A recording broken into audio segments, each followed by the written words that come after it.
He's kind of the X factor for this Samford team.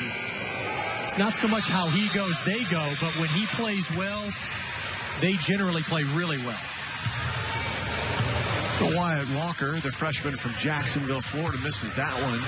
And Walker really starting to play awfully well now as the calendar flips into February. Had a shoulder issue earlier in the season, a rotator cuff issue that he just rehabbed, worked really hard in the weight room, doing a lot of rehab work, and now feels really good. No, and that's hard as a freshman to be a major contributor in a program, let alone when you're battling an injury. The speed of the game, everything else, he has fought through it well, and he's been really good here in the last 5 games. There's the trap, and again, Leonard just dribbles out of trouble. He's one of the few guys in this league that has, again, that physical ability to just kind of be a one-man press breaker when need be.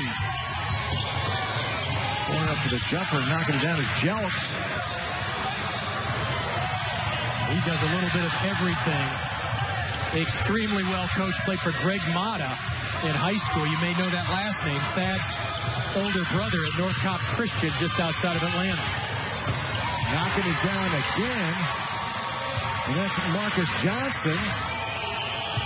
So Samford really not known for their outside shooting, but they look good so far. No, they do. And Marcus Johnson, another transfer from Wallace State. He and Jestin Lewis were junior college teammates. There we go, Jestin Lewis. And Lewis not going to be outdone. He says, former teammate, you make it, I'll do the same. Now we're starting to get into a flow. Really, defense, I think, dominated most of this first half. Hard-fought half. Jestin Lewis, nifty move. Wow. Boy, nice job. He saw Amon Johnson right behind him, and he was able to kind of turn at the last dribble to go with the left hand.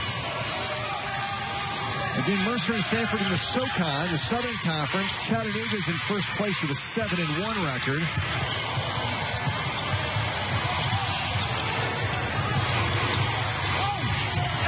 Solid drive again by Jones Gibson. That's where he's at his best, and now you see the full court pressure. They've mixed it up. They've shown a matchup. They've shown a 1-2-1-1 full, and then a run and jump half court.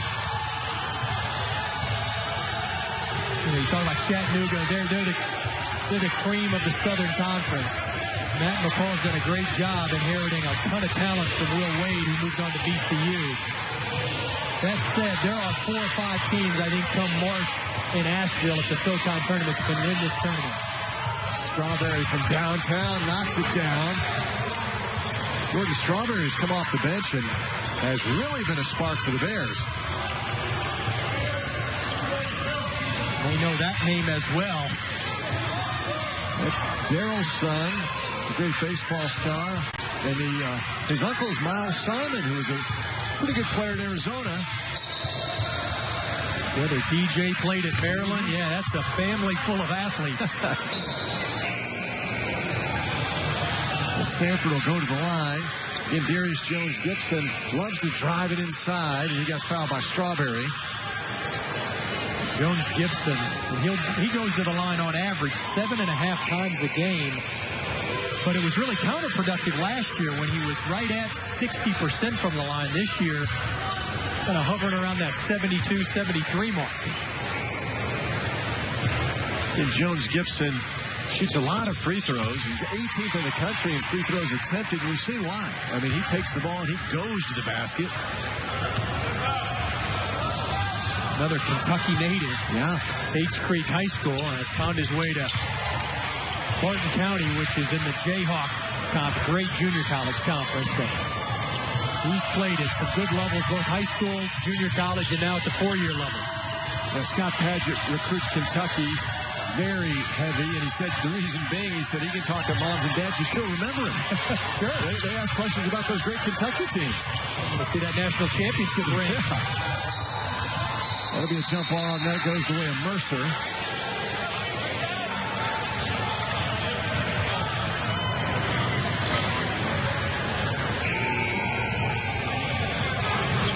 You know, as well as Samford came out of the gates and has really done some good things, they find themselves down 5 here.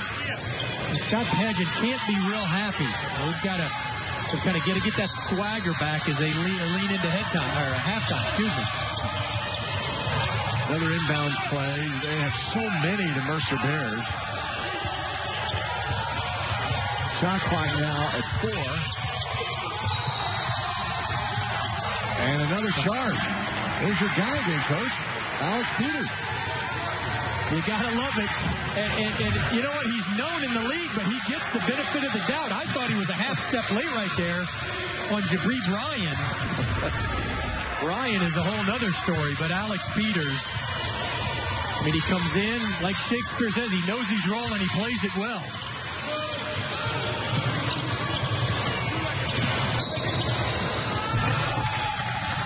That goes against Jelks.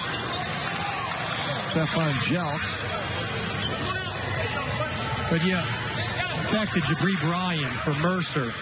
You just got to feel for the kid. He has been through multiple knee surgeries. In fact, 3 during his career in Macon. There you see him right there. I mean, he is as good a kid as there is from Savannah, Georgia. Started all 35 last year. Had a relapse. Knees played the first 5 games of this season. Knee started swelling, but he's come back. And now this is the 3rd game he's played. Limited minutes, but in fact, this is his 6th year on the Mercer campus. He's got his undergraduate, and in May of this year, he'll receive his MBA. Today in practice, he was really hustling as they were doing these ball handling drills, and Coach Hoffman came over to him and said, why don't you lay out of these drills? Yeah. Save that for tonight, because he knows he only has so many minutes left in that knee. As Garnett used to say, only so many jumps, right? Yeah. It's true. And sad to say on a 22-year-old, 23-year-old, but he's still the inspirational leader of this team. Again, Strawberry with the basketball has been rock solid for Mercer since entering the game. And Rivers way outside. Good battle inside. Jelks got the rebound, and that goes out of bounds.